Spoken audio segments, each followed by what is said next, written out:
Le livre des Juges, chapitre 18. À cette époque-là, il n'y avait pas de roi en Israël.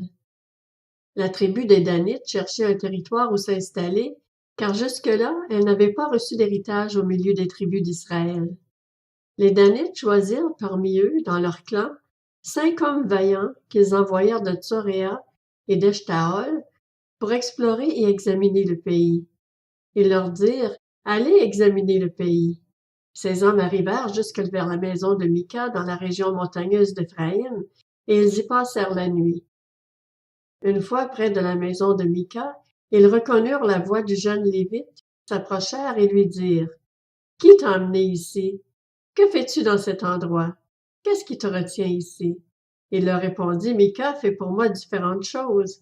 Il me donne un salaire et je lui sers de prêtre. » Les hommes lui dirent « Consulte Dieu, afin que nous sachions si notre voyage aura du succès. » Le prêtre leur répondit « Allez en paix. Le voyage que vous faites se déroule sous le regard de l'Éternel. » Les 5 hommes partirent et arrivèrent à Laïs. Ils virent le peuple qui s'y trouvait. Ils vivaient en sécurité à la manière des Sidoniens, tranquilles et confiants. Il n'y avait dans le pays personne qui provoque la moindre humiliation ou exerce une domination. Ils étaient loin des Sidoniens et ils n'avaient pas de relation avec les autres. Ils revinrent auprès de leurs frères à Tsoréa et à Shtaol, et ceux-ci leur demandèrent « Quelles nouvelles rapportez-vous? » « Allons-y, répondirent-ils. Montons contre ces gens, car nous avons vu le pays, et il est très bon. Comment? Vous restez sans rien faire? Ne faites pas preuve de paresse pour vous mettre en marche, afin d'aller prendre possession de ce pays. Quand vous y entrerez, vous arriverez vers un peuple qui vit sans inquiétude. Le pays est vaste, et Dieu l'a livré entre vos mains.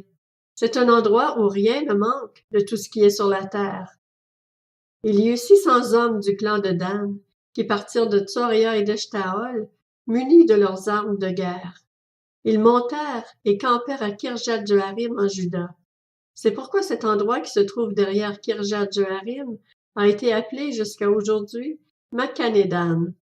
De là, ils passèrent dans la région montagneuse d'Éphraïm, et ils arrivèrent à la maison de Mika.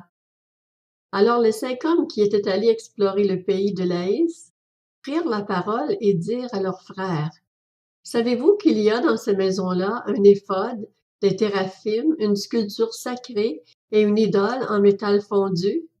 Voyez maintenant ce que vous avez à faire. » Ils s'approchèrent de là, entrèrent dans la maison du jeune Lévite, dans la maison de Mika, et lui demandèrent comment il se portait.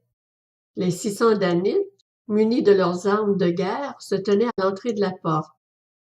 Les 5 hommes qui étaient allés explorer le pays montèrent à l'intérieur de la maison. Ils prirent la sculpture sacrée, l'éphod, les téraphim et l'image en métal fondu, pendant que le prêtre se trouvait à l'entrée de la porte avec les 600 hommes munis de leurs armes de guerre. Lorsqu'ils furent entrés dans la maison de Mika et qu'ils eurent pris la sculpture sacrée, l'éphod, les téraphim et l'image en métal fondu, le prêtre leur dit « Que faites-vous? » Ils lui répondirent « Tais-toi, mets ta main sur ta bouche et viens avec nous. Tu nous serviras de père et de prêtre. Vaut-il mieux que tu serves de prêtre à la famille d'un seul homme ou à toute une tribu et tout un clan en Israël? » Le prêtre en fut tout réjoui dans son cœur. Il prit l'éphod, les téraphim et la sculpture sacrée et se joignit à la troupe. Ils se remirent en route et partirent en plaçant devant eux les enfants, le bétail et les bagages. Les Danites étaient déjà loin de la maison de Mika lorsque les occupants des maisons voisines de celle de Mika se rassemblèrent et se lancèrent à leur poursuite. Ils appelèrent les Danites qui se retournèrent et dirent à Mika « Qu'as-tu et que signifie ce rassemblement? » Il répondit « Mes dieux que j'avais fabriqués, vous les avez enlevés avec le prêtre et vous êtes partis. Que me reste-t-il? Comment donc pouvez-vous me dire « Qu'as-tu? » Les Danites lui dirent « Ne dis plus un mot, sinon ce sont des hommes furieux qui se jetteront sur vous, et tu provoqueras ta perte, ainsi que celle de ta maison. » Puis les Danites continuèrent leur route. Voyant qu'ils étaient plus forts que lui, Mika repartit et retourna chez lui. Les Danites enlevèrent ainsi ce qu'avait fabriqué Mika et emmenèrent le prêtre qui était à son service. Puis ils surprirent Laïs, un peuple tranquille et sans inquiétude. Ils le passèrent au fil de l'épée et brûlèrent la ville.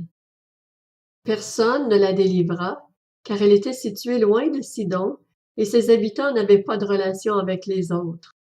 Elle se trouvait dans la vallée qui s'étend en direction de Beth-Rehob.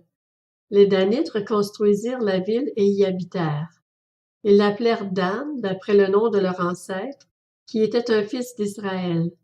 Cependant, la ville s'appelait auparavant Laïs. Ils dressèrent la sculpture sacrée pour leur usage propre, et Jonathan, fils de Gershon et petit-fils de Moïse, ainsi que ses descendants, officièrent comme prêtres pour la tribu des Danites jusqu'à l'époque de la déportation des habitants du pays. Ils érigèrent pour leur usage propre la sculpture sacrée qu'avait fabriquée Mika pendant toute la période où la maison de Dieu fut à Silo.